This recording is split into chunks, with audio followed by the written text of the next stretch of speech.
You'll always be a burden, living off our parents in their house, my brother said. As the eldest son, I'll take over the company. Pack your things and leave. I can't believe you're still living here at your age. Go live on your own. My brother and his wife yelled at me after our father passed away. Then his wife threw water on me and laughed.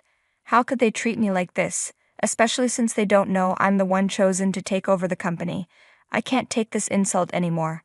I've decided to cut ties with them and get back at them somehow. My name is Brenda, and I'm a 35-year-old company employee. I live at home, taking care of my mother, who recovered from a serious illness. I lead a busy life. I once hoped to marry by 28 and have kids by 30, but since that didn't happen, I've decided not to marry and to live independently. What I look forward to the most is having dessert with my mom at a new cafe on the weekends. Mom, should we go to the cafe this weekend? I heard they have a new strawberry parfait. Want to try it? That sounds delicious. Let's go, I'm looking forward to it. My mother enjoys these outings as much as I do. The weekdays are busy, but having something to look forward to keeps me going. We'll make it to Saturday, Mom, but don't overdo it. My mother had heart surgery 3 years ago, and at one point we were preparing for the worst, but she recovered quickly and is still with us. She has regular checkups every 2 weeks, takes lots of medicine, and stays healthy by exercising. Brenda, thank you so much. Because of you, I've been able to stay healthy. I thought it was the end, but I'm glad I fought through the treatment. My mom usually has to watch her diet, but once a month her doctor lets her eat whatever she wants. She looks forward to these outings with me. It might seem odd for a 35-year-old to enjoy going out with her mom, but it's a special time for me. My dad doesn't talk much, but he always enjoys listening to our conversations. The talks between you and Brenda are like a comedy sketch. It's fun to listen to, he says. We're just having some bro talk. Why would that be a comedy? I reply. My father runs a company and works hard, so he comes home tired every day. His routine is to relax on the sofa, watch TV, and have a beer with a snack. He used to handle everything at work by himself, but now he delegates some tasks to others, so it's less physically demanding. I'm proud of how hard he works for our family. Lately, though, he's been having some off days, and I wouldn't be surprised if he names a successor soon. But for some reason, he's hesitant. Dad, don't you plan to let Philip take over the company? You seem really tired. My older brother Philip is 2 years older than me. I've always thought it would be better for my father to let someone else manage the company. I will never let Philip take over, my dad says. I'd rather give the company to someone else. He would ruin it in a month. He doesn't know anything about business and spends money recklessly. I can't trust the company to someone like him, my father said angrily. I had always wondered what happened between them, so I asked my mother. She told me that my brother Philip had financial problems during his college years. Back then, our family's financial situation was tough until the company started doing well. I chose to attend a cheaper public high school to help support the family, but Philip went to an expensive private school and spent his time playing around instead of working part-time. Even after Philip became an adult, my father asked him several times to help with the company. Philip always refused, saying, "Why should I help with a failing company? You started it because you liked it, so deal with it yourself." On top of that, Philip repeatedly used the company's money for his nightlife, eventually becoming uncontrollable.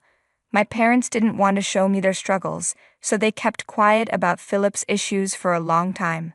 I wonder why Philip became so selfish, my mother said sadly. We raised both of you the same way, and we didn't spoil him. Philip was always full of complaints and sarcasm, with a narrow-minded personality. This year, Philip turned 37 and is set to marry his girlfriend, who is 7 years younger than him, after a long relationship. Just a week ago, I got a call from him saying he would come to greet us. But instead of calling our parents, he called me. Next week, I'm bringing my girlfriend over. It's a visit with the intention of marriage, so I can't bring her to a messy house, right? Make sure to tell Dad and Mom to prepare and tidy up, he said. Why are you telling me this? Why don't you talk to them directly? I asked, confused by his attitude. Philip's way of speaking was as unpleasant as ever. Even though I didn't want to, I decided to tell our parents, so they wouldn't be caught off guard by his visit. Philip is getting married, I told them. He said he's coming next weekend with her for greetings, so we should clean the house and prepare to host them. He should have told you himself instead of asking me. My parents sighed heavily and were silent for a while. However, they hoped that if the marriage went well, Philip might visit less often and spend less money. Let's make sure to handle this greeting properly, as if it were the last, my father said with determination. Then the weekend arrived, and Philip brought his fiancée to our family home. It's been a while. Sorry I couldn't get in touch sooner. I think Brenda told you, but I'm getting married to my girlfriend. Nice to meet you, I'm Holly.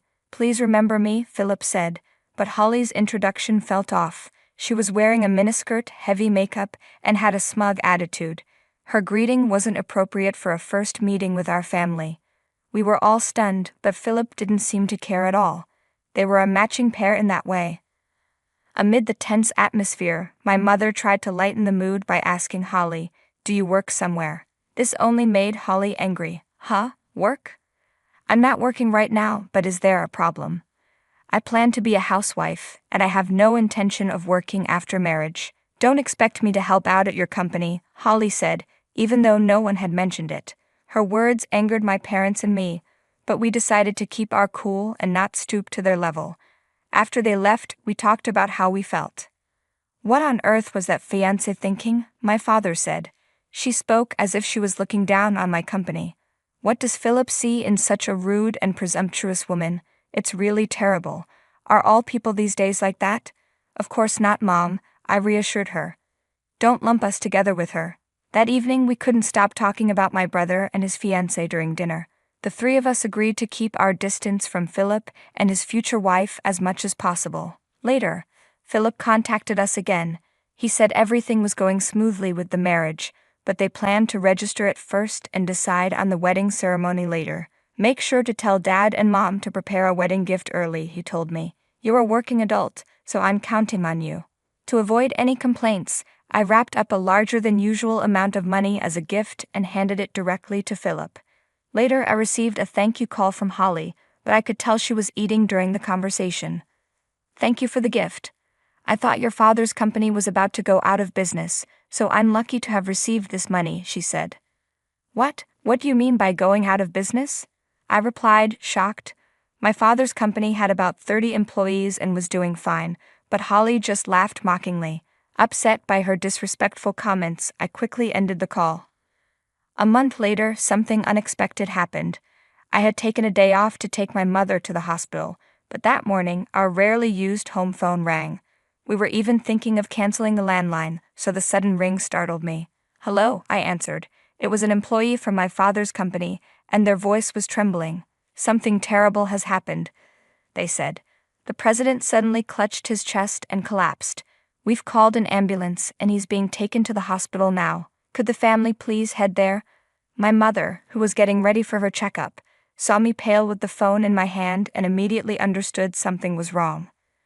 Brenda, what happened? Is everything okay? Dad collapsed and has been taken to the hospital by ambulance. We need to hurry, Mom. We decided to take a taxi to the hospital. On the way, we were overwhelmed with anxiety but kept praying for my father's safety. When we arrived at the hospital and rushed to the reception, we gave my father's name and were immediately directed to the emergency department. A stern-faced nurse soon arrived and said, "Please come this way." She led us to a hospital room. With trembling hands, I opened the door and saw my father lying there. He had already passed away. My mother and I stood in stunned silence as the doctor explained what had happened. When the ambulance arrived, he was in cardiac arrest. We tried our best to resuscitate him, but he never regained consciousness. I'm very sorry. My father had suffered an acute myocardial infarction, and nothing more could have been done. The suddenness of it all made it hard to accept, but seeing my father's peaceful face, I remembered how he had worked tirelessly for us every day. It felt like he might finally be able to rest, which brought me some comfort. I had informed my brother about the situation on our way to the hospital. "I'm at work and can't just leave like you can," he said coldly. "It's probably nothing serious, so don't make such a big deal out of it." He then abruptly hung up. Even after I told him about our father's death, his insensitive response was, "I see. Well, it was just his time, I guess." Better than him becoming an old burden. It was hard to believe we were part of the same family. I felt a deep contempt for my brother. While my mother and I were engulfed in sorrow, time didn't stop for us, and we had to start making funeral arrangements. During this time, the thought of my father's company suddenly crossed my mind. What will happen to the company? I wondered. There are employees depending on it, I murmured, and then my mother pulled out a notebook. This is a manual for managing the business that your father worked on for a long time. If you're willing, Brenda, he wanted you to take over the company. What do you think? The thick notebook she handed me was packed with information and know-how my father had gathered over the years. His presence was immense, and the hole in my heart wouldn't be filled. But once the funeral was over, I would have to face reality. I'll do it, Mom. I'll try my best. There was no reason for me to refuse. Deep down, I had always felt that someday I might need to take over my father's business. The funeral was scheduled for the following day. At the funeral, my brother and his wife made an unbelievable statement. Hey, Brenda, how long do you plan to mooch off our parents and live at home? What do you mean by that? I couldn't understand why they would bring this up at such a time. You're just a parasite living off Mom. As the eldest son, I will take over the management of the company. Pack your bags and get out of here. I can't believe you're living at home at your age, depending on your parents. Live a more independent life. His wife then threw water in my face from a glass and laughed loudly. I couldn't take it anymore. There was no reason for me to be insulted so unreasonably. I vowed to cut ties with these two and retaliate against them by any means necessary. Fine, I'll leave this house. When I declared my decision to leave, they were unnaturally pleased. Now Dad's company and the house will be mine. Plus, if we live with Mom, we can manage her pension. That's right, Philip. What a great idea. We'll be rich, and if you're the president, I'll be the president's wife. Doesn't that sound wonderful? They were gleefully discussing their future. To maximize their discomfort, I decided to keep the fact that I would be taking over the company hidden until after the funeral.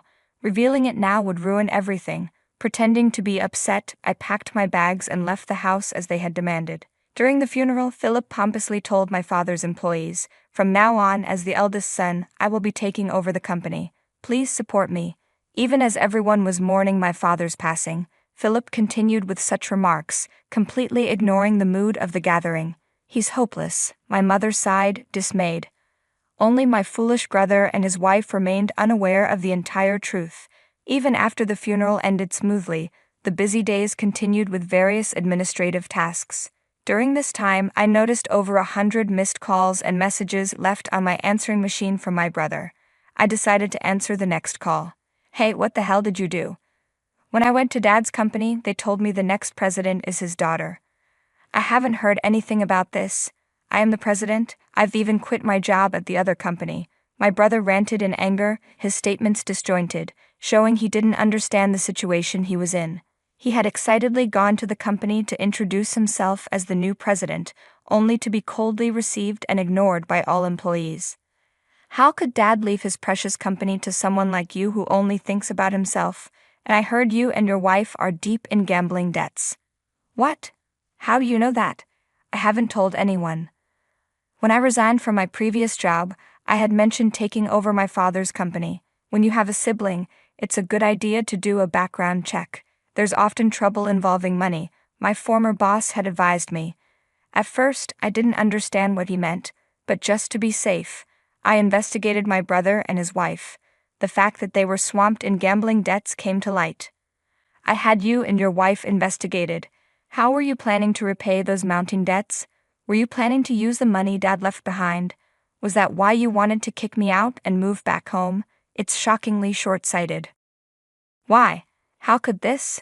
It turned out that the debts, including those of his wife, had piled up to the point of no return, but I would never allow them to count on Dad's estate. Anyway, it's already decided that I will take over Dad's company.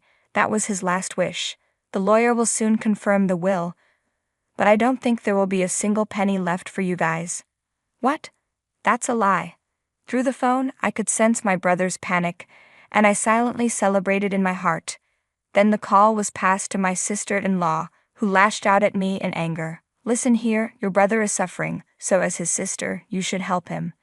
You have no heart. You're the worst. I could have retorted in kind, but it would have been a waste of time, so I chose to ignore her. Please pay back the debts you created yourselves. It's irrelevant to me and Mom, so please don't contact us again. Your remaining options are to work hard and pay off the debt or declare bankruptcy. Good luck. Goodbye. Wait a minute, listen to me until the end.